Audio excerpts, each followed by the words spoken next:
আলহামদুলিল্লাহ, যারা এখন এদিকে সেদিকে ঘোরাফেরা করছে এখন তাড়াতাড়ি করে চলে আসে। আর কত মনে মারা যায়। আসলে রহমতের দিনগুলো খুব তাড়াতাড়ি করে চলে যায়। আজকে 23 রমজান শেষ হয়ে যাচ্ছে, আর কয়েকটা দিন। আর চিন্তা করলে করবো না, আর চিন্তা করলে হবে না। আগামী বছর পর্যন্ত আমি বাঁচবো আর চিন্তাবো, আল্লাহ ভালো জানে। রহমতের দিনগুলো অতি শীঘ্রই বিদায় নিয়ে চলে যায়। মৃত্যু তো আশপাশে ঘুরে, যে কোনো সময় আপনাকে ধরবে, কোনো সুযোগ নাই। আসার সাথে সাথে একটা নিউজ খুব চলতেছে ভাইরাল। এই বাগেরহাট মোংলা সড়কে বিয়ে করে নিয়ে আসতেছিল বউ সহ করে 12 জন, দেখছেন? 13 জন এক গাড়িতে জায়গায় ফিনিশ।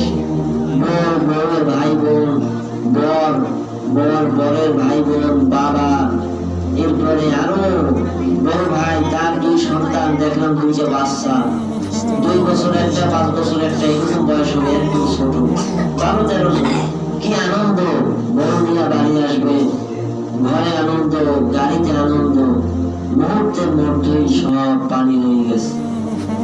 আজ সেই একই বাড়িতে 12-13টা লাশ দাফন হয়েছে। কে জানতো এই বিয়ার খুশির মধ্যে এরকম 12-13টা প্রাণ ঝরে যাবে এইভাবে?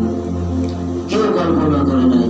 কি আনন্দ, কত উৎসব আমরা মেতে আছি। এখান থেকে শিক্ষাটা নেই না। চিন্তা করতেছিলাম যে এত খুশির দিন, বিশেষ করে যে ব্যক্তি বিয়ে করে আনছে বউ, এরপর বউয়ের যে খুশি, তার জীবনের শ্রেষ্ঠ একটা দিন। সেই দিনেই তার মেহেদি হাতে তার কবর যাওয়া লাগতেছে। দেখলাম সোনা দানা হাত থেকে খুলে দিতেছে বউয়ের। কত স্বপ্ন, ঘর বাঁধবে, সন্তান হবে, বসবাস করবে, মুক্ত হবে একসাথে।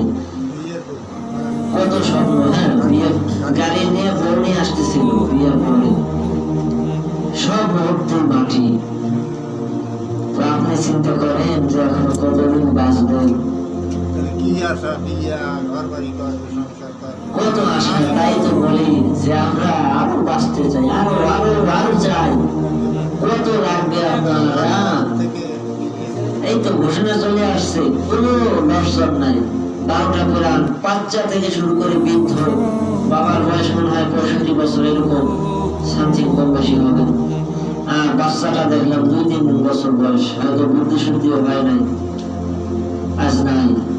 তো আপনি আমি চিন্তা করি কতদিন বাঁচবো। ডাকলেও শোনেন না, অনেকে বলে মনে মনে যে এত ডাকাডাকি কি দরকার, যা মনে কথা আসবে না। বুঝবেন এই ডাকাডাকি কবরে যখন যাবেন তখন বুঝবেন যে হুজুর বেটা চিল্লেই তো রোজা নিয়ে গলা টোলা শুরু দেওয়ার পরে কেন চিল্লেই তো, তখন হারে হারে টেন পাবেন, এটুকু বলতে পারি। তো এই জন্য মৃত্যুটা আসলে চোখের সামনে আঙুল দিয়ে আমাদেরকে দেখাই দেন দুনিয়া কারো আপন নয়। আমার হায়াতুদ দুনিয়া ইল্লা মাতাউল গুরুর, আয়াতটা বারবার মনে করবেন। দুনিয়া খেল তামাশা, রং তামাশা, একটা তামাশার জিনিস। এখন আছে মুহূর্তের মধ্যে আপনি বিশ্বাসটা বন্ধ হয়ে যাইতে দেরি, হাত পাও করবে না, সবই থাকবে, আপনি থাকবেন না। আপনাকে টানিয়া হিসড়ে ঘর থেকে বের করে দেবে। ঘরের পাশেও আপনাকে কবর দেবে না, এই আশা করেন না, কারণ বাড়ির মানুষ ভয় পাবে। যে বউ আপনার গলা গলায় ধরে ঘুমাইতো, সেই বউ আর আপনার ঘরের পাশেও কবর দেবে না। যে ওই বুড়ো বেটা যদি ভূত হয়ে রাত্রে ওঠে। বাস্তবতা আসলে এই তো দুনিয়া। একটা বিশ্বাস বন্ধ হয়ে গেলেই যথেষ্ট, আর কিছু দরকার নেই। কত আশা আমাদের আল্লাহ, আল্লাহ